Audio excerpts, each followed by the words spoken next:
এই chicken snake অবরুদ্ধ করতে ভারতের সময় লাগবে 5 মিনিট। বাংলাদেশকে আমেরিকা বানাবেন, নাচুন আপনারা। 18 কোটি মানুষকে পথে বসাবে মোহাম্মদ ইউনূস। দেখে মনে করা হতে পারে সার্কাসে কেউ তার পারফরম্যান্স করছেন দর্শকদের হাসিতে মাতাতে। অঙ্গভঙ্গি দেখে কমেডিয়ান মনে করা অযৌক্তিক হবে না, কিন্তু না, তিনি কোনো কমেডিয়ান নন। তিনি হলেন ভারতীয় টিভি রিপাবলিক বাংলার সিনিয়র এডিটর ময়ূখ রঞ্জন ঘোষ। উদ্ভট অঙ্গভঙ্গি ও ভুয়া তথ্যে অনবরত বাংলাদেশ প্রসঙ্গে অপসাংবাদিকতা করে যাচ্ছেন তিনি। তার এই অপতথ্যে বিভ্রান্তি ছড়িয়ে পড়ছে সাধারণ মানুষের মধ্যে। তার এই উন্মাদনার ফলে বাংলাদেশে বেশ সমালোচিত হয়েছেন তিনি। তবে এবার খোদ নিজ দেশের কৃষকরাই তার বিরুদ্ধে করছে আন্দোলন। গুজববাজ ভারত মিডিয়ার সবচেয়ে বড় গুজববাজ যে ব্যক্তিটা, সেটা হচ্ছে একজন কলকাতার সাংবাদিক, রিপাবলিক বাংলার সংবাদ উপস্থাপক এবং কথিত সাংবাদিক ময়ূখ রঞ্জন ঘোষ। একটা ন্যাশনাল টেলিভিশনে কি পরিমাণ মিথ্যাচার, পেঁয়াজের ভিতর নাকি করলে গ্রেনেড বের হতে পারে। এতক্ষণ দেখছিলেন সংবাদ শিরোনাম, এবার দেখবেন বিস্তারিত ভিডিও দেখার আগে আপনার কাছে ছোট করে একটি অনুরোধ, আপনি যদি এ ধরনের আপডেট নিউজগুলো সবার আগে পেতে চান অবশ্যই চ্যানেলটি সাবস্ক্রাইব করে রাখবেন। দর্শক চলুন কথা না বাড়িয়ে একের পর এক ভিডিওগুলো দেখে আসি।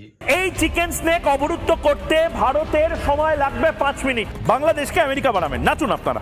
18 কোটি মানুষকে পথে বসাবে মোহাম্মদ ইউনূস। দেখে মনে করা হতে পারে সার্কাসে কেউ তার পারফরম্যান্স করছেন দর্শকদের হাসিতে মাতাতে। অঙ্গভঙ্গি দেখে কমেডিয়ান মনে করা অযৌক্তিক হবে না, কিন্তু না, তিনি কোনো কমেডিয়ান নন। তিনি হলেন ভারতীয় টিভি রিপাবলিক বাংলার সিনিয়র এডিটর ময়ূখ রঞ্জন ঘোষ। উদ্ভট অঙ্গভঙ্গি ও ভুয়া তথ্যে অনবরত বাংলাদেশ প্রসঙ্গে অপসাংবাদিকতা করে যাচ্ছেন তিনি। তার এই অপতথ্যে বিভ্রান্তি ছড়িয়ে পড়ছে সাধারণ মানুষের মধ্যে। তার এই উন্মাদনার ফলে বাংলাদেশে বেশ সমালোচিত হয়েছেন তিনি। তবে এবার খোদ নিজ দেশের কৃষকরাই তার বিরুদ্ধে করছে আন্দোলন। সংবাদ মাধ্যমের তথ্য মতে দীর্ঘদিন ধরেই নানা কারণে আত্মহত্যার পথ বেছে নিচ্ছেন ভারতীয় কৃষকরা। এর মধ্যে অন্যতম হল অনাবাদ ও ঋণের বোঝা এবং পণ্যের যথামূল্য না পাওয়া। জানা গেছে 2023-এর জানুয়ারি থেকে অক্টোবর পর্যন্ত 10 মাসে ভারতের মহারাষ্ট্রে 2366 জন কৃষক আত্মহত্যা করেছেন। এমন আত্মহত্যার ঘটনা অন্যান্য রাজ্যেও ঘটছে অহরহ। তবে সম্প্রতি 2 ডিসেম্বর হিলি বন্দর দিয়ে আলু রপ্তানি বন্ধ করল পশ্চিমবঙ্গ সরকার। রাজ্যে অভ্যন্তরীণ সংকটে দাম বৃদ্ধির কারণ দেখিয়ে এই সিদ্ধান্ত নিয়েছে তারা।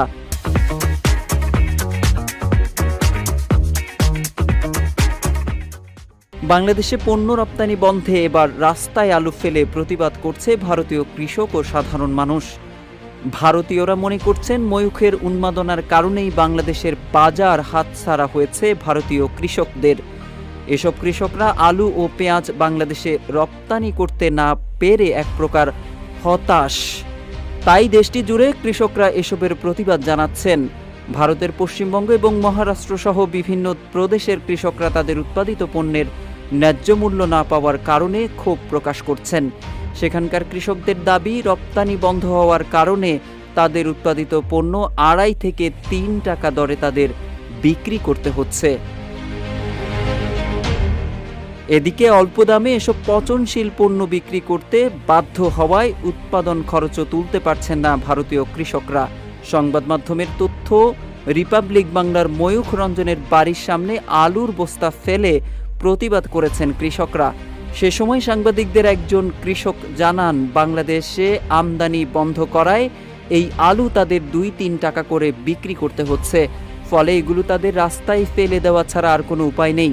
আর এসব কিছুর জন্য রিপাবলিক বাংলার ময়ূখ ও বিজেপি নেতা শুভেন্দু অধিকারীকে দায়ী করছেন কৃষকরা। এদিকে ভারতের কৃষকরা ময়ূখ রঞ্জনের বিরুদ্ধে অভিযোগ করছেন, ময়ূখ রঞ্জন মিথ্যা সংবাদের মাধ্যমে বাংলাদেশের সঙ্গে ভারতের বাণিজ্যিক সম্পর্ক নষ্ট করছে। আমদানি বন্ধ হওয়ায় তাদের এখন ভিক্ষা করার মতো অবস্থা।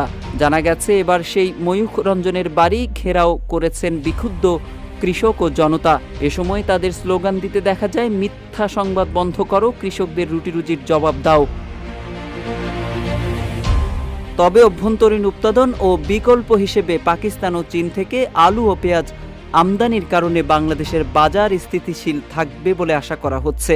চলতি 2024-25 অর্থ বছরের প্রথম প্রান্তিক জুলাই-সেপ্টেম্বরে পাকিস্তান থেকে দেশে পণ্য আমদানি বেড়েছে 27% বেশি। একই সময়ে ভারত থেকে পণ্য আমদানি কমেছে প্রায় 9.5%।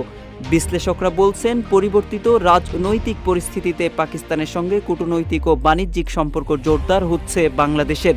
একই সঙ্গে সম্পর্কে কিছুটা শীতল ভাব দেখা যাচ্ছে প্রতিবেশী দেশ ভারতের সঙ্গে। Mohammad Saiful Islam, news desk. ভাবি অনেকদিন ব্যস্ত ছিল, আসতে পারে নাই। শোনো, দেখলাম কার থেকে, তোমার থেকে, শিখলাম কার থেকে, তোমার থেকে। গুজববাজ ভারত মিডিয়ার সবচেয়ে বড় গুজববাজ যে ব্যক্তিটা, সেটা হচ্ছে একজন কলকাতার সাংবাদিক, রিপাবলিক বাংলার সংবাদ উপস্থাপক এবং কথিত সাংবাদিক ময়ূক রঞ্জন ঘোষ। একটা ন্যাশনাল টেলিভিশনে কি পরিমাণ মিথ্যাচার, পেঁয়াজের ভিতরে নাকি খুললে গ্রেনেড বের হইতে পারে, ক্ষেপণাস্ত্র বের হইতে পারে।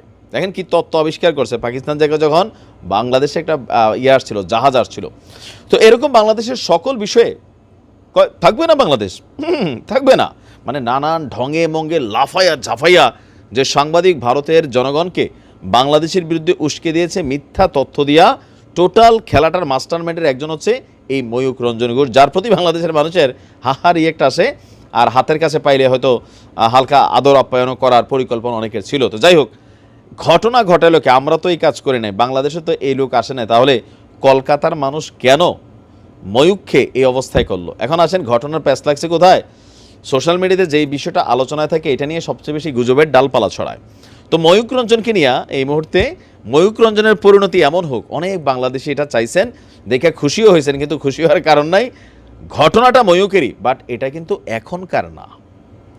গতকালকে থেকে সামাজিক মাধ্যমে ভারতের এই সাংবাদিকের বেশ কিছু ছবি ঘুরে বেড়াচ্ছে, আর দাবি করা হচ্ছে ছবিগুলো আপনার ইদানিং সময় কোনো এক গোষ্ঠী বা কেউ বা কারা রাতের অন্ধকারে এই ময়ূক রঞ্জনকে তরিবোধ করেছে। তবে তথ্য বলছে আপনার এটা হচ্ছে এখনকার ছবিগুলো তারই, তবে প্রায় 4 বছর আগের। আন্তর্জাতিক ফ্যাক্ট চেক প্রতিষ্ঠান রিউমার স্ক্যানার তারা বলছেন, ভারতের কলকাতার টেলিভিশন চ্যানেল রিপাবলিক বাংলার এই সাংবাদিকের যে আহত অবস্থার ভাইরাল ছবিগুলো, এগুলো সাম্প্রতিক সময় নয়, বরং 4 বছর পূর্বের 2021 সাল জানুয়ারিতে তার আহত হওয়ার কিছু ছবি এখন আইসা ভাইরাল হচ্ছে। এবং আচ্ছা, তিনি নিজেই নাকি কিছু ছবি পোস্ট করেছেন, সেখান থেকে আবার কারা, এটা জানুয়ারিতে পোস্ট করা হয়েছিল এই 24-এর, সেখান থেকে আবার কারা এটা নিয়ে এখন এটাকে ভাইরাল করছে। তো আমরা দেখি কি বলা হচ্ছে, যা আচ্ছা, আপনার চলতি বছরের 22 জানুয়ারি আলোচিত ছবিগুলো নিয়ে প্রকাশিত একটি পোস্ট খুঁজে পাওয়া যায়। পোস্টের ক্যাপশনে ময়ূক রঞ্জন জানান, তার আহত হওয়ার এই ছবিগুলো 3 বছর পূর্বের, অর্থাৎ আমরা যখন কথা বলছি এখন থেকে 4 বছর পূর্বের। আহত হওয়ার সময় এই সাংবাদিক কোমায় চলে গিয়েছিলেন। পরবর্তীতে ময়ূক রঞ্জন ঘোষের ওই ফেসবুক অ্যাকাউন্টটি আপনার 2023 সালের 23 জুন আলোচিত ছবিগুলো প্রকাশিত আরেকটা পোস্ট পাওয়া গেছে। তো 22 জানুয়ারি 2021 সালের 22 জানুয়ারি চিকিৎসা শেষে মৃত্যুর মুখ থেকে বাড়িতে ফেরেন। সে সময় ভয়াবহ দুর্ঘটনার কবলে পড়ে তিনি কোমায় চলে যান। লম্বা সময় চিকিৎসার পর সে সুস্থ হয়েছে। এখন তার এমন পরিণতিটা দেখে অনেকের মধ্যে খুশি খুশি ভাব আসছিল। কেন আসছিল? যে এই মানুষটার কর্মগুলো আসলে এতটাই অপ্রাসঙ্গিক, ঘৃণা বিদ্বেষ ছড়িয়ে দেওয়ার মতন একটা নেগেটিভ কাজ নিয়ে সে ব্যস্ত ছিল। আর একজন বাংলাদেশি হিসাবে বাংলাদেশের জনগণের এই সাংবাদিকের সকল কিছুর উপরই একটা আকর্ষণ আছে সেই জায়গা থেকে। তো আমাদের দেশের অনেকে মনে করছিল ঘটনা সত্য, আর মিডিয়াও যেভাবে নিউজ টিউজ করছিল, আপনারাও যেভাবে নিউজ দেখছেন, ক্যাপশন দেখছেন, ভিতরে ঢুকে বুঝছেন যে আসলে এটা এখনকার ঘটনা না। তবে এই ব্যক্তির একটা মনে হয় কি বলা যায়, একটা টার্গেট হয়ে গেছে। সে যাই নিউজ করবে, ভুলভাল করবে, গুজব করবে, আর বাংলাদেশের বিরুদ্ধে সে বক্তব্য দিবে, দুই দেশের জনগণের মধ্যে হিংসার বীজ তৈরি করবে। এটাই ময়ূকের সাংবাদিকতার প্রধান উদ্দেশ্য। হেদায়েত হয়ে যাও ময়ূক। হ্যাঁ দর্শক, দেখছিলেন বিস্তারিত। এই সম্পর্কে আপনাদের মতামত কমেন্টে লিখে পাঠাবেন। ভিডিও ভালো লাগলে চ্যানেলটি সাবস্ক্রাইব করতে ভুলবেন না। এবারের মতো এখানেই বিদায় নিচ্ছি। শীঘ্রই দেখা হয়ে যাবে নতুন কোনো ভিডিও নিয়ে। ততক্ষণ সকলে ভালো থাকুন, সুস্থ থাকুন। আসসালামু আলাইকুম ওয়া রাহমাতুল্লাহি ওয়া বারাকাতুহু।